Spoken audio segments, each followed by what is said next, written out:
This is Frontline on Air. Major stories on the go. When China rules Africa.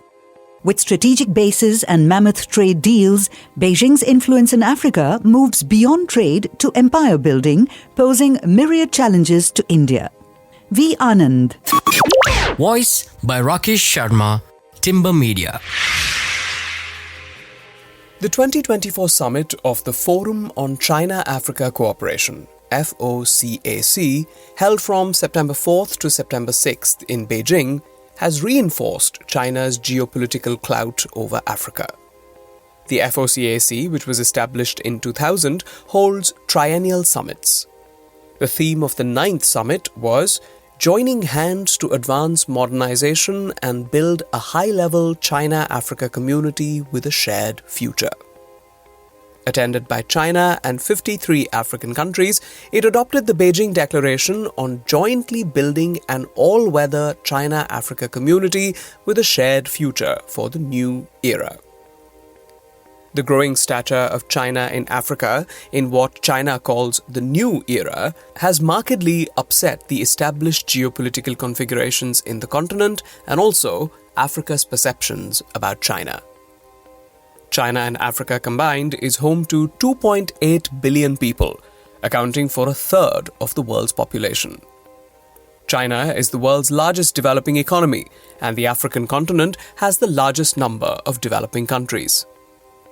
China has a long history of engagement with Africa, which predates the age of colonialism. During the naval diplomacy expeditions of Admiral Zheng He in the 15th century, the Ming-era treasure fleet was recorded to have visited East Africa. With the rise of European powers, both China and Africa came under colonial rule. During the Cold War, as African countries came out of the clutches of colonialism, the Maoist revolution in China provided ideological support and developmental assistance to its African counterparts in the quote-unquote Third World. Following economic reforms, the country, with its rapidly growing economy and technological capability, sought to satisfy its quest for new resources and markets. Africa offered it the promise of vast and unexploited resources, especially hydrocarbons, critical minerals, arable land, forestry, and fisheries. It also dovetailed with Africa's quest for development outside the ambit of Western powers and financial institutions after its lost decades.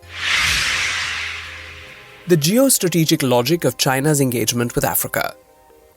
China's entry into the World Trade Organization opened the floodgates of economic engagement with Africa in the 21st century. Today, Africa is the largest source of oil for China, and China is Africa's largest trading partner, with a trade volume of $258 billion. China has already displaced Western economies as the largest destination of Africa's exports. Africa's exports to China are primarily raw materials, and China exports finished goods to Africa, with the continent running a trade deficit with China.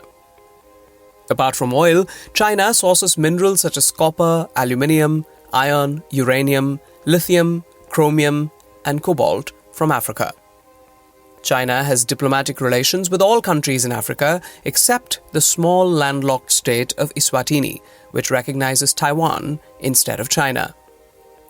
Africa has 54 countries represented in the UN, accounting for a fourth of the world body's membership, and all of them are developing countries.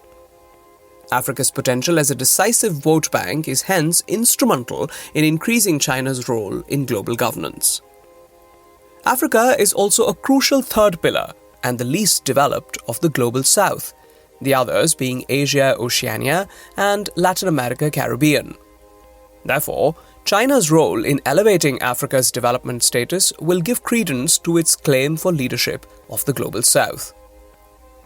Africa is a continent with immense geopolitical significance, as recognized by renowned geopolitical theorists. Halford Mackinder, who propounded the heartland theory in the early 20th century, identified two heartlands, regions that hold the key to world domination because of their geographic peculiarities. The primary heartland is the vast, unbroken, and secluded, resource-rich plains of Inner Eurasia. The second is Africa, Sub-Saharan Africa to be exact. At a time when technology was not as advanced as it is today, the African heartland remained relatively inaccessible and infeasible for effective and unified control. It is no coincidence that there was a scramble for Africa among the Western colonial powers in the late 19th and early 20th centuries, and that the continent acted as a theatre of the Cold War later on.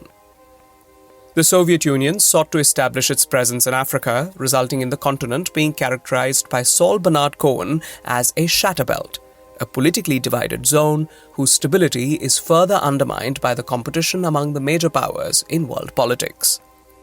It is therefore clear geopolitical logic that China, which has rising global ambitions, would necessarily want to control this heartland, and in the process turn Africa into a shatterbelt after 2 decades of relative growth and stability. China's emerging approach towards Africa. China seems to have eventually filled the vacuum created by the retreat of the Soviet Union from the continent. It has advanced its interests in Africa by utilizing its economic, diplomatic, and security instruments. In addition to trade, China has utilized the investment and financial levers in its economic engagement with Africa. Over the past 2 decades, China has invested around $143 billion in Africa and provided about $170 billion in loans. The major destinations of China's investments in Africa are the continent's larger countries such as Nigeria, Angola, Ethiopia, South Africa, and Algeria.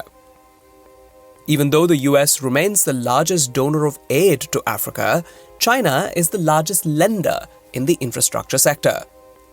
This financial assistance is usually in the form of long-term loans rather than grants.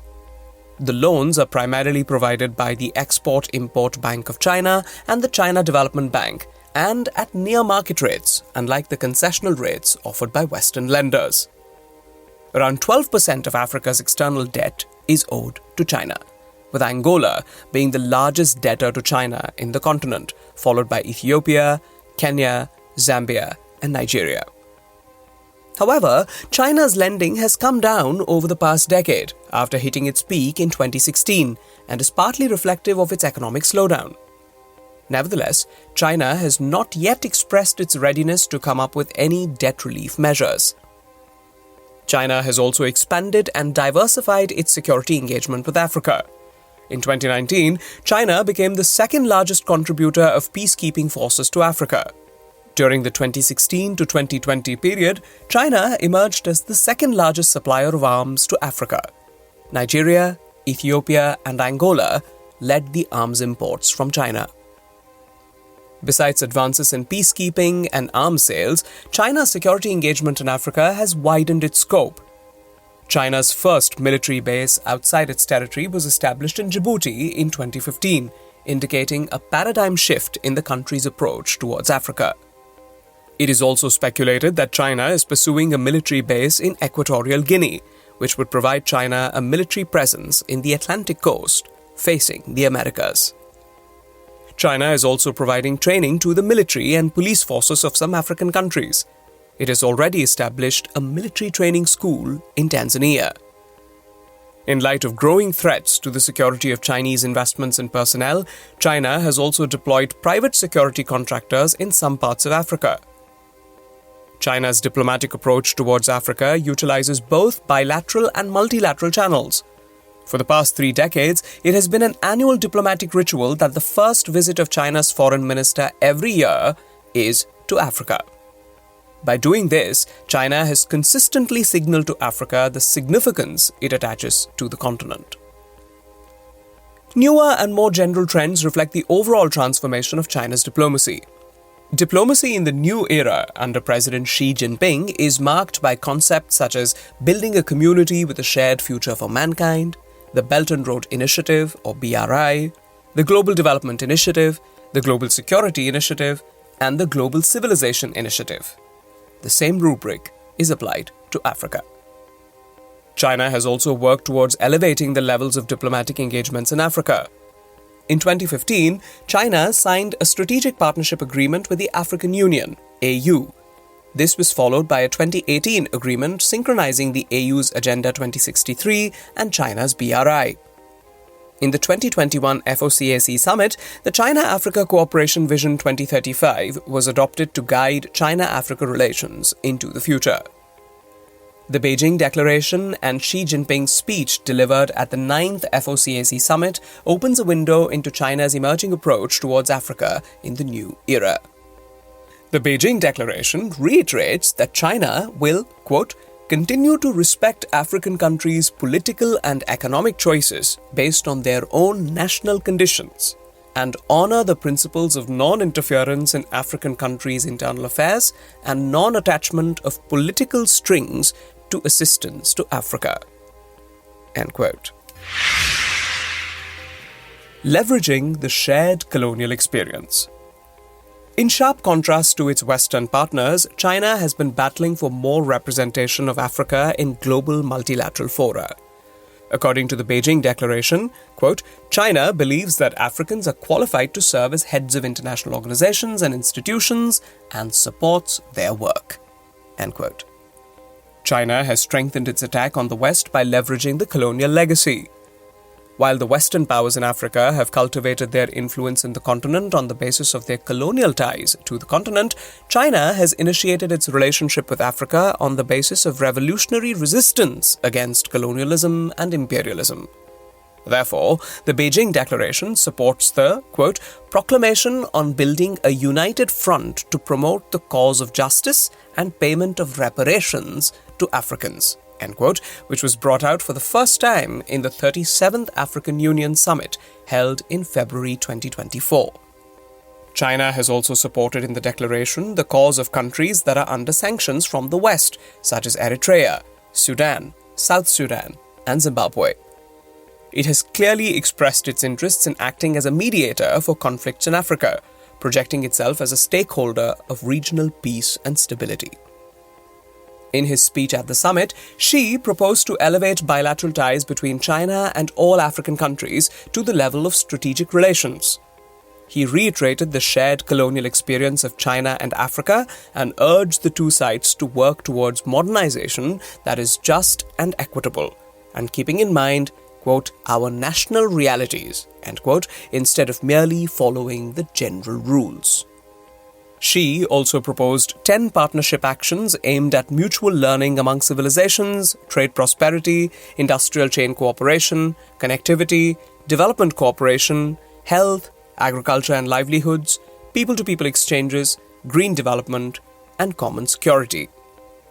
Xi also unveiled his plan to provide zero-tariff treatment for 100% tariff lines for all the 33 least developed countries in Africa, the first such initiative by any large economy or developing country. For all these initiatives, Xi pledged $50 billion for the next 3 years, which includes $30 billion in credit, $10 billion in assistance, and $10 billion in investment by Chinese companies. Xi also pledged to create 1 million jobs for Africa. It is clear that the 2024 summit marks a significant landmark in China's engagement with Africa, with key advances on the political, diplomatic, economic, and security fronts. Geopolitical ramifications and responses. According to studies, China still trails behind the US in terms of perceptions in Africa, with the American model of development being more preferred than the Chinese. However, it remains way ahead of the former colonial powers in this respect. The perceptions about China seem to be the most positive in the Sahel, that is the West and Central African region, probably as a result of lingering development deficit and disenchantment with Western developmental and security partners like France.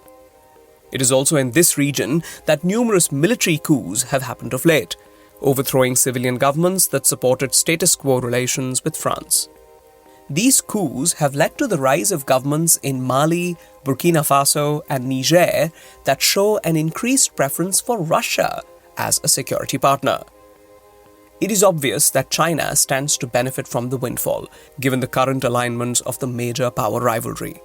Moreover, the Israel-Palestine conflict has strengthened China's influence in Africa as it has managed to tap into the latter's historical affinity to Palestine by opposing Israel's offensive in Gaza.